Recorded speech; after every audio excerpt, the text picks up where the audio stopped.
Marup mayam, ikoi na ngasigi warn asida, paisa paiba mingam tongamba, successful person ama oigi hairagadi, yamna mai kanma mathau tai, haina, ikoigi ahalamanna ikoi da takpi, adutasu natana, ikoigi cha isu singda nangdi hayeng sauraga, kari oidoino hangba matamda, angang aduna ID businessman oidoini, ID hayeng chauraga, mi mayam mathamu pi doini, haina, hairapada, aduda ikoigi ahalaman aduna, adu oigi hairagadi, mingam tongamba, wa yamna ngangba mi oigadabani haina,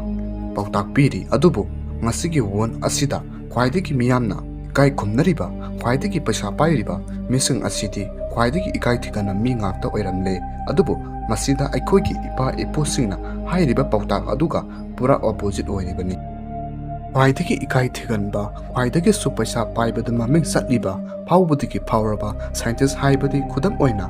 Aronba, Bill Gates, Elon Musk, Albert Einstein, makoising asi yamna ikaithiganba mi ngaktani. Adubu marup mayam ngasigi video asidi introvert man yamna ikaithiganba migi oigadawribani makoigi intelligent IQ, mindset, attitude, behavior amadi friendsinga karna loinai hairibasing asigi maramda khangmenasi aduna video asi nauna thengnaba oiragadi subscribe tawsanbiramo amadi yamna ikaithiganba mi yarugadi like amadi comment tawsanbiramo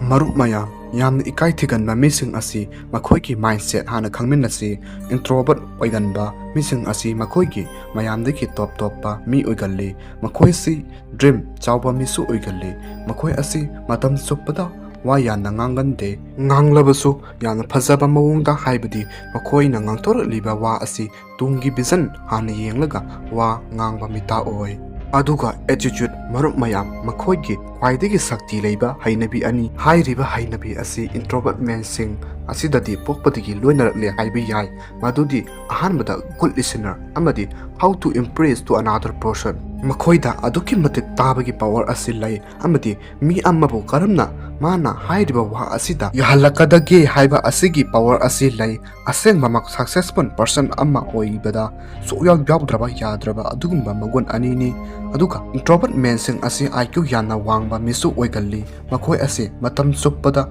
matomta leiba pamba misu oigalli makoi si mi yamna loinaba pamdaba misak amasu oigalli mana yamna thasaba friend amma natraga ani adu khakta loina ganda mini karigumba thaba amma tawba matamda makoisi yamna deep thinking tawba amadi tungna tholakpa yaba asiso yamna uba ngamba misa amma oigalli makoida thinking level asi aduki matik yamna wangi adubo makoi asi yamna set oiganba thaba amma tawba matamda habak adu failure oirapa matamda makoi yamna thina nungai gandaba mi adudi oi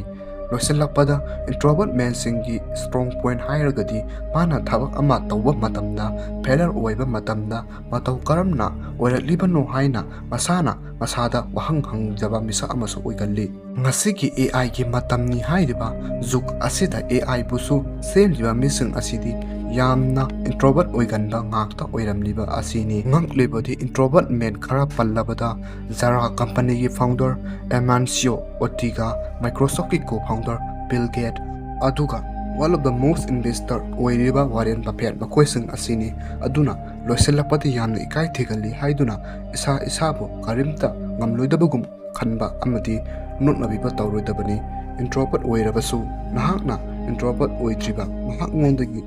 taate haiba asisu khangjanbiyo aduna loiselappada video asibu loibafu yengbibidamak thakatsari amadi mathangda kari video semjar uge haiba adusu comment section da thambiramo